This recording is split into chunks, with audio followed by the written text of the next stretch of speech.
you're the authority on Exactly. you. And if you could just take a pause, take a moment, and listen to you, and to that inner voice, and to your body and your inner knowing, there's so much there. It goes Like, deep and it takes a long time. We're all a work in progress. and And then we realize, oh, there's another layer, there's another way in which I've not been fully trusting myself. I always say that awareness is half the battle. No one can save you for you, even if they try. No? No matter how hard they try, they can't do it for you. You have to remember how powerful you are. Keep redefining yourself.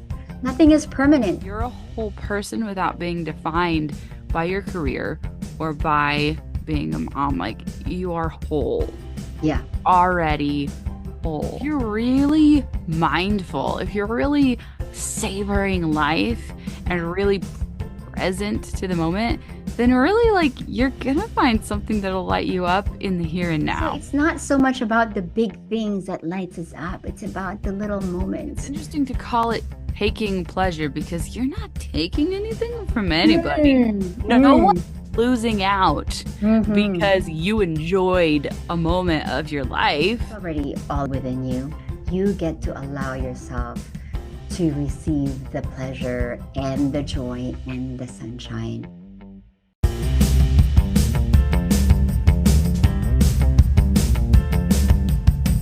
Get ready to love everything I am. All I want to be and understand. 'Cause I won't dim my light for no one.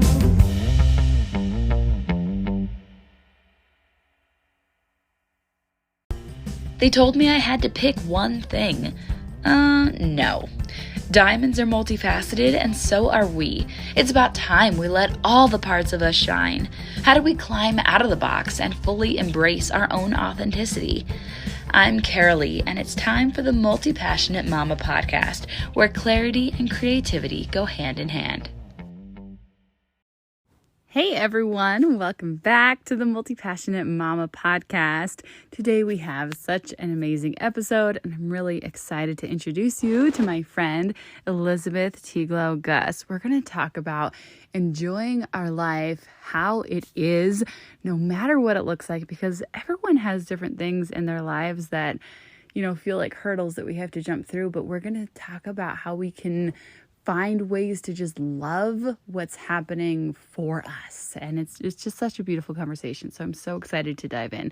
So Elizabeth is a social entrepreneur and founder of Link of Hearts, a lifestyle brand raising awareness for mental health.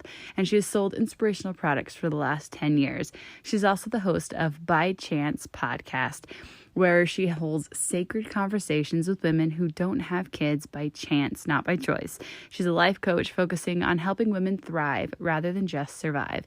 She helps women who are ready to transform their lives, empower themselves to live with purpose, meaning, and radical self-love. Ooh, I'm so excited to dive in. This is such an amazing conversation. Well, hello, Carolee. Thank you for having me. I really appreciate you just welcoming me here. Yeah, absolutely. Well, I'm really excited to dive into everything that lights you up and the ways that that has helped you navigate life and find like sunshine when things have been hard. Yeah, I mean, where do I even begin? I think I mentioned to you briefly that I've had a long history of mental health struggles. So that was really a long time ago, back in my college years. And, being deep into depression and all the struggles and anxiety, you can get stuck in a rut there for some Yeah. time, and especially if you don't get support.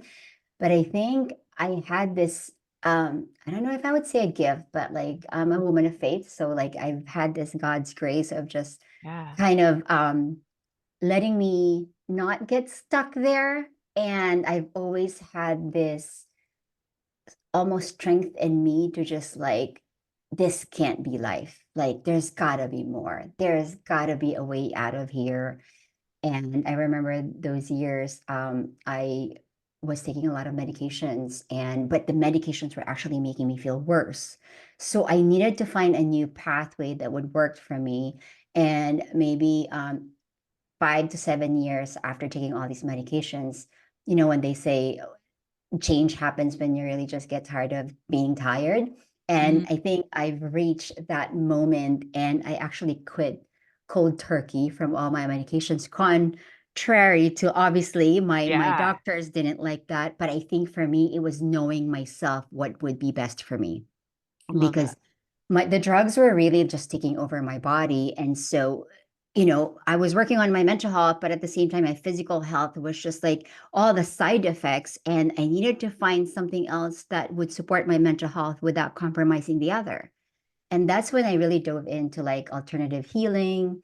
And I started like, getting even just massages because all my what do you call it? Like all my symptoms were like physical from depression. And even that was like my sunshine for a moment because I would have Yeah. 1 hour massage and I remember not having the money then, but I would save up money just to like get a 1 hour massage. But that would be my moment of like sunshine and joy because it's like, oh, my body feels great for this 1 hour. Whatever happens after this, I will deal with it then. So that was really the beginning of it. Like I was constantly searching for how to better my life because I never settled.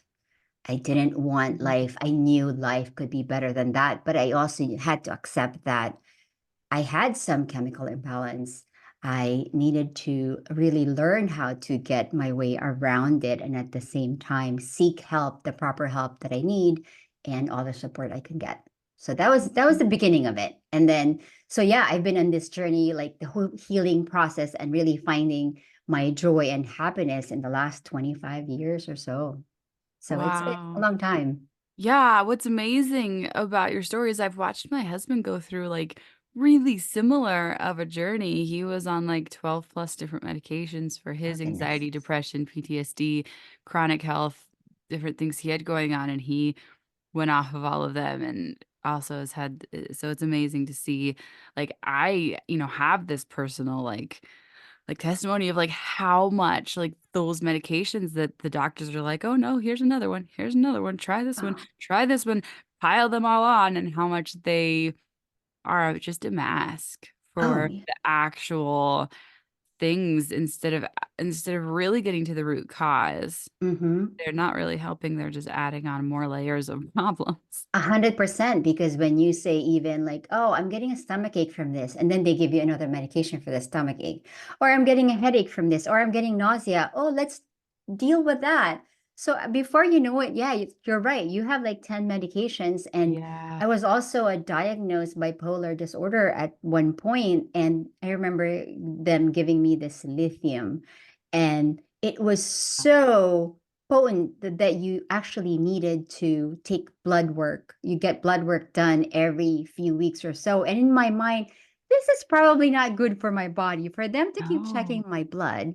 So it was just like, no, I'm done with this. Like, I cannot live like this. Mm, But thank goodness I had it in me because I know it's easier said than done because a lot of the people like going through whether chemical imbalance or like a disease, it's easy to just stay there, right? yeah, well, and it's so easy to listen to like, "Well, here's the authorities. This is what Hmm. they're telling you to do. They know what they're talking about," when actually you're the authority on Exactly. you, and if you could just, like, take a pause, take a moment, and listen to you and to that inner voice and to your body and your inner knowing, there's so much there.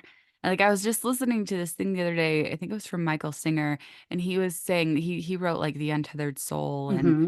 and those kind of books, and he was saying that, we actually just have to get rid of the blockages, and so, like, you're talking about, like, the stomach ache, and it's like, what's our first thing to do? We have a headache, so we take a Tylenol. We have a Right. stomach ache, so we take a medication to numb out from whatever pain we're feeling instead of, like, "Oh, you have a stomach ache. What caused it? Is it Hmm. because you ate something that was causing a stomach ache?" Instead of stopping the problem that caused it, like, if you have a headache because of, like, you're smelling something that's causing a headache or you're overstimulated from noise, instead of stopping the noise, you're just taking a Tylenol to cover it up, like, what if we just stopped the thing that was causing it instead of covering it up with the I Band-Aid. know, I know. Well, the thing is, that's so common in our society, right? Mm-hmm. It's easier to go that route. Tell me what to do and I'll do it. All Yeah. right, give me a Tylenol, I'll do it. And then you go see another doctor. Oh, I'm having this symptom. Okay, tell me what to do and I'll buy it, whatever. It's so much easier than going within and then becoming more self-aware. What is causing me? Where is this coming from, right? Which is like it takes a deep sense of desire and really awareness to even do that. And I mean, I am surrounded by people who do that, like who do the opposite. Like, yeah, let's just give me a medicine and I'll take it because it's easier to go Yeah, that route, tell right? me what to do. I don't want to have to figure it out myself. Exactly. We are lacking the self-worth to realize that we actually know best for ourselves. I know. Yeah. And that was a big thing for my journey. Like I've been preaching about how learning how to really love myself and really learning the true meaning of self-care. I mean, that phrase have been so overused, right? Yeah. Self-care first, self-care, Sunday or whatever, but really just making the time to listen to your body and what is your body's telling you, That is true then there. it's just that. But to your point, it's a self-worth but it goes deep and it takes a long time. We're all a work in progress. And even the last 20 years that I've been doing that, I'm still learning a lot about my worthiness and still finding that final piece, which I don't know when you will ever get to Yeah, that well, it's point. all layers, Right, right. right? It's like, okay, we're take peeling back all the layers, Mm-hmm. and then we realize, oh, there's another layer. There's another way in which I've not been fully trusting myself. Yes, 100%. Yeah, totally. Yeah. So how is that? How did you continue to take those layers off throughout your journey and come to more fully believe in your value and stop listening to what everyone else was telling you to do? Well, it's interesting because when I was in my 20s and going through the deep depression, I didn't really have the support I needed. There was so much stigma around that time. Yeah. Um, there's still stigma right now, but I think, there was less support around that time. So I've learned to really lean in to really go within and lean into myself. And because of that, it became really this pathway for me that, you know what, I can't rely on anyone else but myself. Mm. So if I don't take care of myself, then who would? If I don't keep redefining on what I want to do with life, who will? And in a way, it's a blessing in disguise. Hindsight, right? Back then, I didn't know. I was just like miserable. I felt so alone, suffering in silence. But as I grew up and I learned more, then I realized, oh, wow, I am so glad I had it in me to just keep trying. But I joke that, oh, I went through all of the different struggles. Like, oh, you've been there? I've been there too. Oh, I went through divorce. Even after like I got better, so the depression. So I just continued on and I kept searching like what is the meaning of it all? What is the purpose? And I just had to keep working at it. And even going through the divorce, you go through all the dips, and it's the true roller coaster, and um, all that. And then in the more recent years, in the last decade, like you partially know, like I went through the infertility journey as well. But even here, having gone through that and learning everything that I've learned in the last couple of decades, it's like, okay, I have deep faith. So maybe I have a different purpose. There's only so much that we could do. We tried hard in trying to have a baby. We went through all the infertility treatments, and then we went through adoption as well. And then we had two failed adoptions in the last 3 years. And after being in this journey, like adoption at least for 3 years, I told my husband, I think I'm done. Because I also was so aware that I was losing myself in it. Like I become that victim. So, Yeah. and I'm like, I don't want to live like this. I want to enjoy life. I knew that there's so much to life. I knew that life should be celebrated and not be a victim. But life happens to all of us. And so it's like I let myself go there, and then I had to like dig myself out of it again and learn how Yes. to rise from the occasion. And we did that. We finally ended the adoption efforts in August last year. And we had to go through a lot of healing from that. And I'm still Yeah, going through it. I'm still seeking therapy, including my husband and us as a couple, just to learn how to navigate the grief and the loss of that dream of having our own family. But now it's like, okay, how do I find meaning and purpose into this? And then now it's like, you know what? I would love to create a community of women, because that's I love just having community. I love working together, camaraderie and kinship. And so I keep starting all these projects that will help women, but also help myself. So it's like, a self, it's almost like a self, what do you call, like a healing. desire, right? Like a Yeah. desire for myself as well. But at the same time, I know that there's a need for it. So I started a podcast and really just starting this conversation just with women who can empathize, because we have walked a similar life, like the similar Yeah. path. And a side note, the last 10 years while I was going through this infertility, I also started an online shop raising awareness for mental health because of my other journey. So I'm learning to weave into these struggles in my life, but also finding purpose and meaning within them. And that alone brings me joy and fulfillment, because I feel like it takes one to know one. So, what better way to serve myself than to serve others as well? Oh, I love that. I love that. And there's such a interesting, I don't know, duality here. It's like when you put yourself in the victim position, you've declared that happiness is outside of you. Mm, You've declared that happiness is waiting somewhere else and someone needs to come hand it to you on a silver platter. And that is really hard to hear yeah, when you're like, no, I'm a victim. I Because know, I've right? done that so many times in my Yeah. life where I'm like, no, I'm the victim, I promise. Like, like, no, it's all crumbling. Someone save me. But actually, like, we're in charge of our own happiness. And the truth is that as important as community is, and we need community, like, I'm such a proponent of community. But the truth is that we have to save ourselves. Mm, Nobody is coming to save us. That happiness, nobody can hand it to us. Nobody can go pee for us. Nobody can feed nope. us for us. Nobody can do the self care stuff for us. No one can do that deep inner work for us.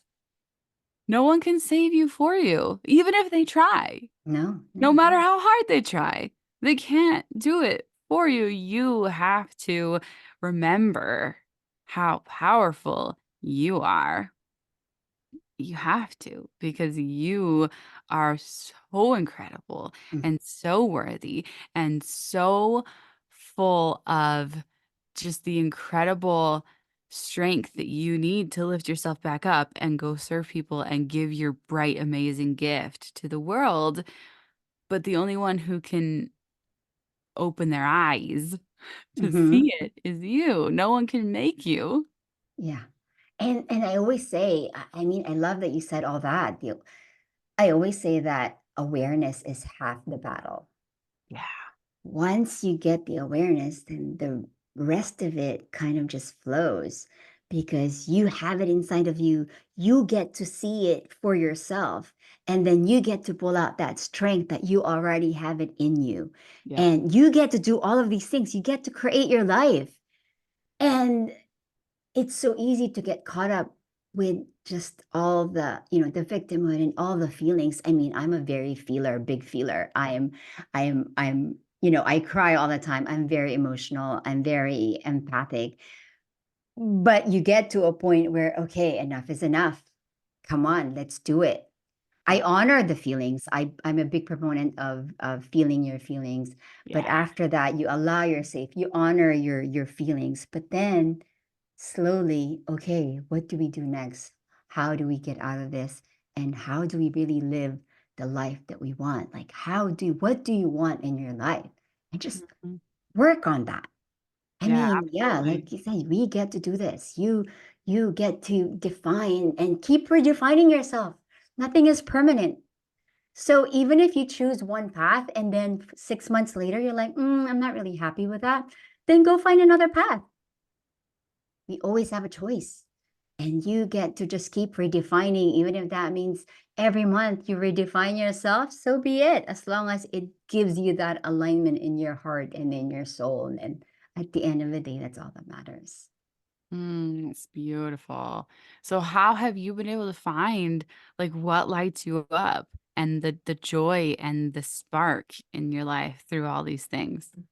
I mean, I'm partially creative as well. I'm not as creative as you are. You write songs that you We're do all these all things, right? You're creative. saying, yes, but I love being creative. I love to dance. I love Mhm. listening to music. So I remember when I was going through my infertility and I was like, I need to take dance classes. So I really kept at it because it was a way for me to focus on that as opposed to Yeah. focusing on like the reality of it. But Well, I and think moving it's your body is like right, it's right, really a way to work through so many things and to get that stored pent up right. like Just move your emotion body. It out, like doesn't matter, energy in right? motion, emotion is energy in motion, like moving it out of your body. It's yeah, Yeah, dancing is amazing. yeah, 100%. And I think for me, it's finding all these practices that really lift me up, finding habits, and they call it habit stacking. And I have a morning Yeah. routine that for me to start my day and setting an intention and yeah, practicing all of these things just leave me grounded and focus on the things that are working and the things that I'm grateful for, as opposed to like all the other things, the Yeah. flip side. And I think life will always happen and we have no control over that. But if we take care of ourselves in ways like making time for these practices or whatever lights you up, right? Then at least you have this foundation to really know like what you want, what lights you up. And yeah, simple things like that. I listen to music all day long. And then, I move my body, whether that's lifting or just really dancing to one song if I don't have time. But I did make an intention to like, okay, just move your body at least 10 to 15 minutes a day, or I just walk. And again, I read books. I love books. I am a book hoarder at this point. Me too. It's just like, oh, any book that you recommend, I would just buy it. I buy Yeah, used I have books and I like buy brand new so books. Like, many. yeah, right. So My I think, Amazon book list is like so long, and then every time I go to the thrift store, I'm like, oh, I accidentally bought like another stack of books, even though I have a huge shelf like right behind me here that's like those are the ones I've read, which is not yeah. that big, but then behind me I have three full like I'm yeah, the same way. See, books make me happy though. Like I see them and then I use them as a really resource. It's like if I'm needing, so I have them in different genres, but they're all like self-growth and development. yeah, But if I'm needing some more spiritual, then I grab, this book. Or so I yeah. don't read them like page to page at one time, except for a novel, which is very rare.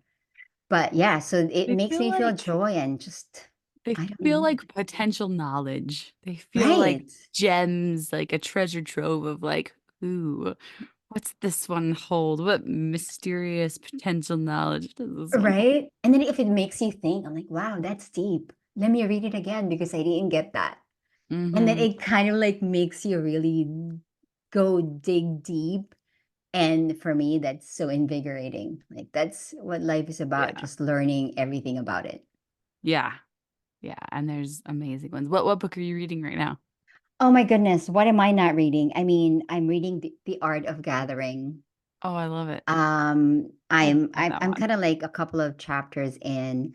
I am finishing The Body Keeps the Score, Good one. which can be very heavy. That's why I'm Yeah. alternating it with the other Yeah. books. I am reading about marketing. So love it. again, the different Yeah, I think I have like yeah, the 4 different different ones. ones Yeah, in my stack exactly. that are like Yeah. different levels of I completion. think the other book for nighttime, the Ikigai, the Mm, small book, but good it one. yeah, it's really about, the meaning and purpose and finding that alignment. So which is great. Love that. All right, so tell us about like your business and how you bring light to other people. Well, the community that I have started from my online business 10 years ago, which is called Link of Hearts, that was the one raising awareness for mental health. So we sold products that have inspirational messages. Oh, I love it. And yeah, because I believe like, seeing words in your shirt or your Yeah. jewelry, candles was like a big hit, and everything had reminders or daily reminders. And then we partnered with nonprofits, and we donated portion of the sales. So that alone was such a big fulfillment for me, like a very satisfying journey. I just got tired from like the inventory, and I wanted to do Yeah. more, connecting more with people. Although I have created a community in that one, so I continue to do that right now, social media. And Mm. even now, I would get messages, please don't stop posting. Please don't. And then I'm like, if you continue reading it, then I won't stop because it's resonating with them. It's really just support on mental health reminders, and that mental health struggles are, just erasing the stigma. So I'm supporting people in that community. And then now the new venture is really just sharing my story with the women who don't have kids by chance, not by choice. By choice, there's a certain empowerment that comes with having to choose not to have kids, which really is admirable.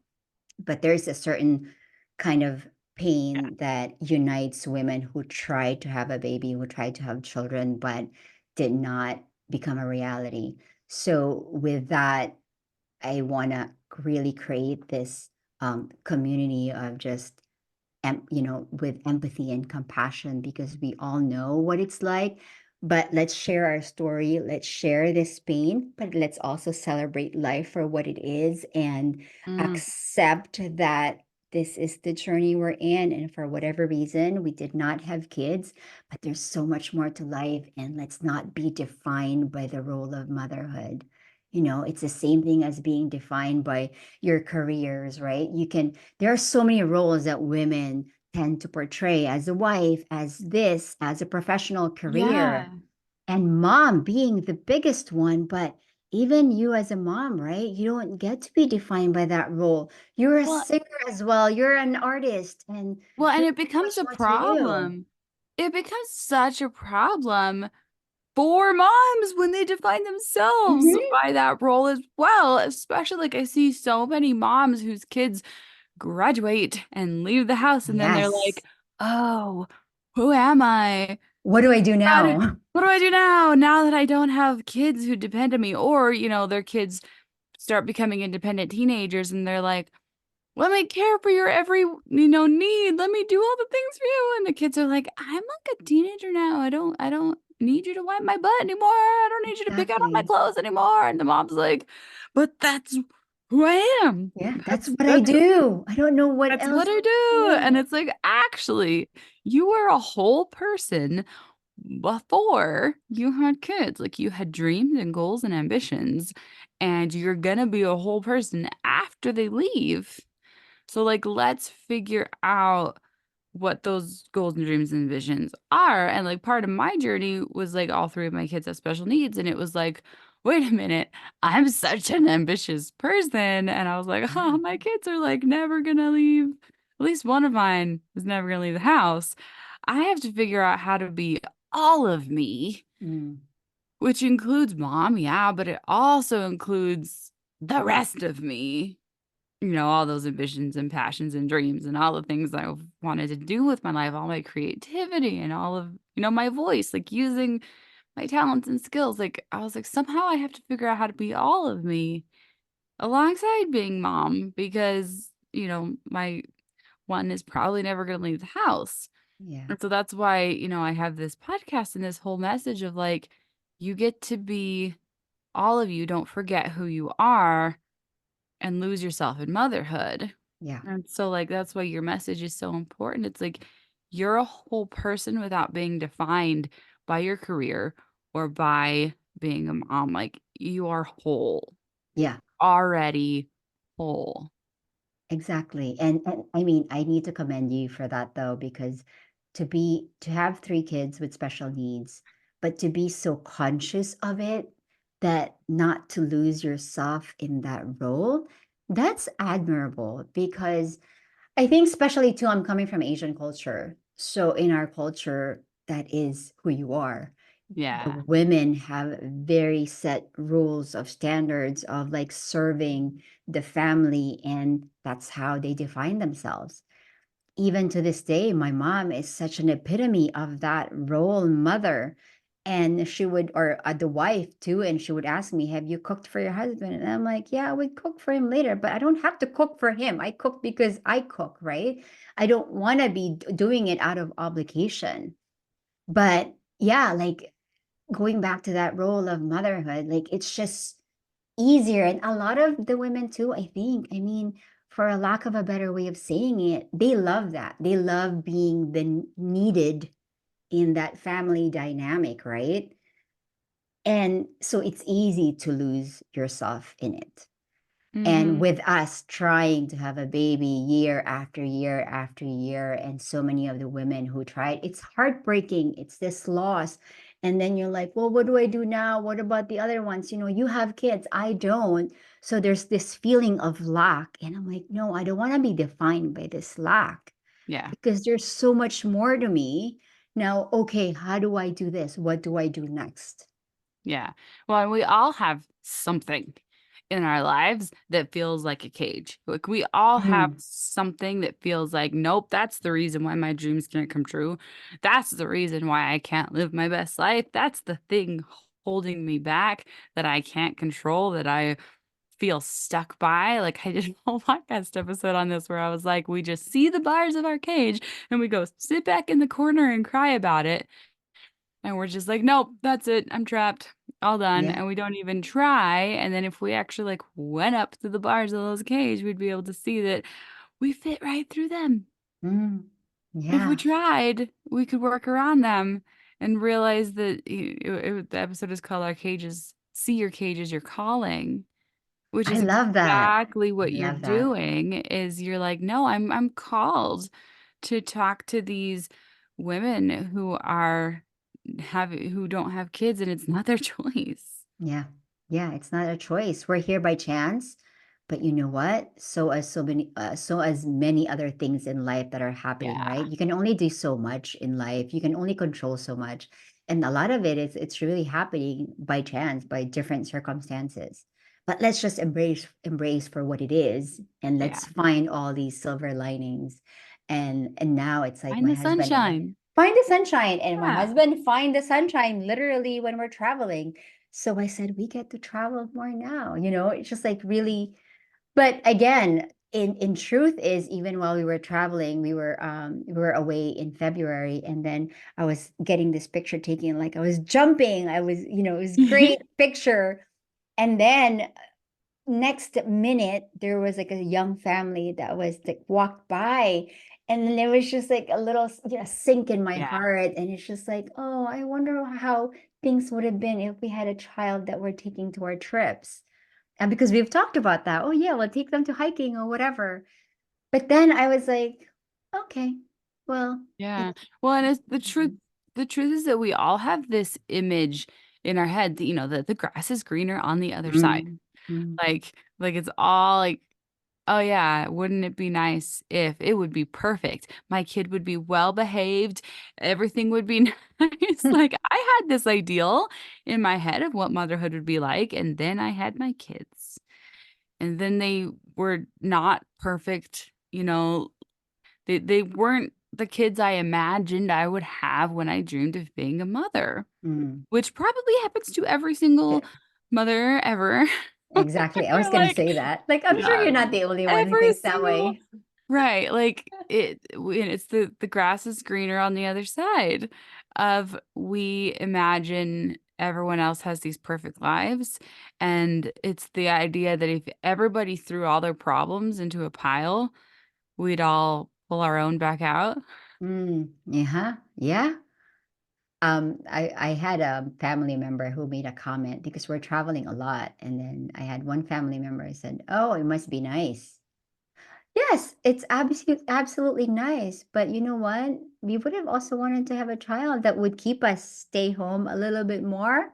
So, but for me, it's Yeah. just like let's not compare, and because Yeah. your journey is different from my journey, and not because I'm traveling, that yeah, life is great, but there's always that struggle that we're all going through that Yep. people will never know. Every household is just Yep. different. There is contrast in everything. And it's as you remember that there is contrast Hmm. in everything, that you remember that there's two sides of that coin, that you can go, oh, I've only been staring at the dark side. Yeah. Let me remember that even though I've been feeling all the hard stuff, there's actually also good stuff. There's sunshine in here too, somewhere, if I will just keep looking for it. There's good Exactly. stuff in here too. And that is the truth of everybody's story.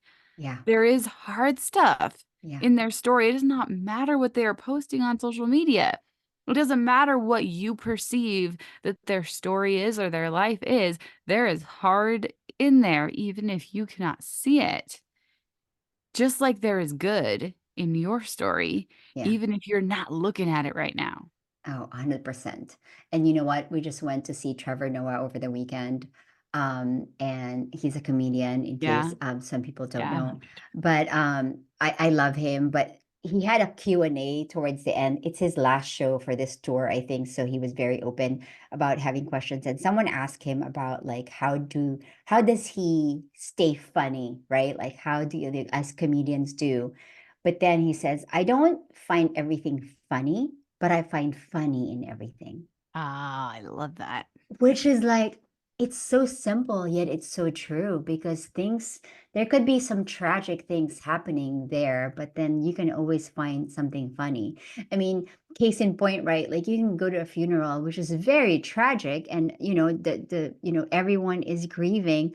But then if someone kind of makes a funny noise during a silence, it's going to be funny, right? Yeah. So it's just like finding it's such a good metaphor, but that life, we're just gonna have to find something funny in everything, Yep. whatever that may be. Yep. And it's always there. You just have to look for it. Yeah. Yeah. Yeah. So Well, that's a secret, I guess. yeah. So what lights you up? What lights me up?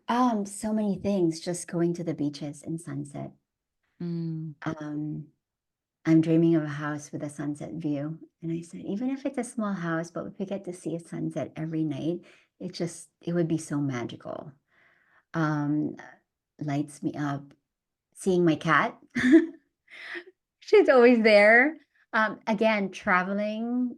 I mean, I find now that everything I don't take many things for granted now. So I'm very conscious of that and very mindful. So I try to be grateful for every little thing. So if it's like for me, I I like to allow myself for everything to light me up. You know what I mean? Oh, I love that. And and just like if I'm enjoying like a piece of dessert and yeah, it lights me up because I'm like, oh my gosh, it's so good. This is so good. And I'm Mm. just gonna be in this moment. I love this idea that you're bringing up. Like, if you're really mindful, if you're really savoring life Yeah. and really present to the moment, then really like you're gonna find something that'll light you up in the here and now. Yeah, absolutely. I was eating a mango yesterday and I told my husband, I can eat mango every day, like a yellow My mango. favorite. I love Right. And I said, I can mango. eat this every day. And then I'm just enjoying it. And he's laughing at me. I'm like, but it's so good. That was amazing. My husband made me mango cheesecakes. Oh my Oh, goodness. Yeah, yeah. that's it, right? So it's not so much about the big things that lights us up. It's about the little moments and and Noticing them allowing, because yes. life goes, I mean, we tend to get so caught up in life and how fast it goes by that we don't notice those little moments. Mhm. And if we could just take life a little slower. Right, right, exactly. That's why even like playing music, and I like listening to Latin music lately, and I love Mm. dancing the salsa and bachata. And Ah, I would listen to it, and it's just kind of like, oh, I'm moving when I'm kind of like going with the beat while I'm cooking. And that alone, I took this meditation class. It's all about pleasure. And mhm. you can define pleasure in so many different ways, but even really, like we talked about with food, like you can take pleasure in just like enjoying that moment with food. You can take pleasure in listening to a song, but it's all about that taking pleasure for ourselves and what are those little things that will give us the pleasure? Yeah, Even bed sheets, right? Or sweater that make us feel so good. yeah. I feel like we are really resistant to pleasure, to feeling lit up, to feeling joy. Like we start to feel that laughter, that joy, that energy, and we're like, oh no, I'm not supposed to feel that way. I'm supposed to be upset. Yeah. I'm supposed to feel frustrated. I'm supposed to like it's so out of the ordinary for us that we're like, "Oh, this is uncomfortable because it's unusual because I'm not wait. I'm supposed to be in the hustle and grind. That's what I'm used to. That's what's normal for me. That's what everyone expects from me Mm-hmm. in this culture I live in this society. I'm supposed to be hustling for my worth, right?" Right. And then there's so much guilt attached to it. Oh no, should I be really taking a nap? I'm supposed to be doing a lot of these things. Oh no, I have kids. I can't. I need to prepare their meals. There's so much. I mean, because I'm surrounded by them. And I think being surrounded by them and family and friends, like for me, it's like I'm able to watch everyone. I'm like, no, I don't want to be that. I want to have this version of me that's just I know it may sound cheesy to a lot of people, but you know what? Cheesy as it may seem, it doesn't matter because for me, it's just like I'm taking pleasure in this without guilt. Although Well, and I'm it still a work in progress on that one. Yeah, well, and it's like it's interesting to call it taking pleasure because you're not taking anything from anybody. Mm, No one's mm, losing out mhm. because you enjoyed a moment of your life. Like Yes. it actually, in an actual like way, you are raising the vibe of everyone around you because you raised your own. Like you are Right. because you are happier. Literally, everyone who comes in contact with you gets to be happier because you chose to be happier. Like that's energetically the way that it Mhm. actually works. So, like you call it selfish, you take guilt on unnecessarily because it's actually helpful everyone else who comes in contact with you when Absolutely. you let yourself enjoy your own life. Yeah. You become this better person and you're not irritable, you're not this, you're not that, right? You're just open because you took Yeah, care of yourself first. you're not getting a gold medal for being the crankiest. No. And besides, no one wants to be around you when you're cranky. Exactly. Exactly. And I catch myself sometimes. Why am I irritable? Because I'm so tired, Well, and from I mean, like gosh, for me and being, many of the moms, it's like, why am I irritable? Oh, because I was taking care of everyone else today and I haven't peed for 5 hours. yeah. Oh, wait a minute. No one can do that for me but me. Oh, I forgot. No one's coming to, like, I can't be like, okay, husband, go pee for me. Go, go drink some water for me because I haven't cared for myself today. Yeah. Nobody can do that for you but you. Like, you're responsible for you. This is why you teach kids how to do those things for themselves, Mhm. because no one can do it for them. Yep. Yeah. Totally. Absolutely. 100%. Well, this has been so amazing and so fun. How can we find you and follow you and tell us the name of your podcast again? The podcast name is By Chance Sacred Conversations with Women Who Don't Have Kids. By chance. Love it. We have a new website that's under construction though, bychancegathering.com, but you can sign up for email list. Love it. The other community is on Instagram, Link of Hearts, and I have two accounts, the Link of Hearts and bychance.gathering. Oh, beautiful. This has been so fun and so amazing. I have loved getting to know you and chatting with you. As we wrap up, do you have any final thoughts for us? I mean, thank you first for allowing me to share my story and for having me and being so kind and gracious. I think one last thing is just to wrap up everything. Again, it's already all in you, within you. So you just have to allow, you get to allow yourself, not have to, you get to allow yourself to receive the pleasure and the joy and the sunshine. At the end of the day, you've got it in you. You just need to kind of shed all of these layers that's preventing you from doing so. Yes, I love it so much. Thank Thank you. you. Thank you. Thank you. Thank you for joining me for another episode of the Multi-Passionate Mama podcast. I know that we can never be told too many times how amazing we are, so in case you haven't been told today, you are a freaking rock star. When you let yourself shine, you allow other people to take off their filters and shine brightly too. It's about time someone gave you permission to be all of you. If you enjoyed this show, please leave me a review and hit that subscribe button. I know you want more of this. Sharing is caring. Let someone you love know how incredible they are by texting them the link to this episode. They'll feel so good just knowing that you thought about them. And lastly, if you want to know more about my courses and coaching, be sure to check out my website for up-to-date details on everything I have available. It's caroleegarrison.com and the link is in the show notes. Always remember that you are a diamond. Don't let anyone dim your sparkle.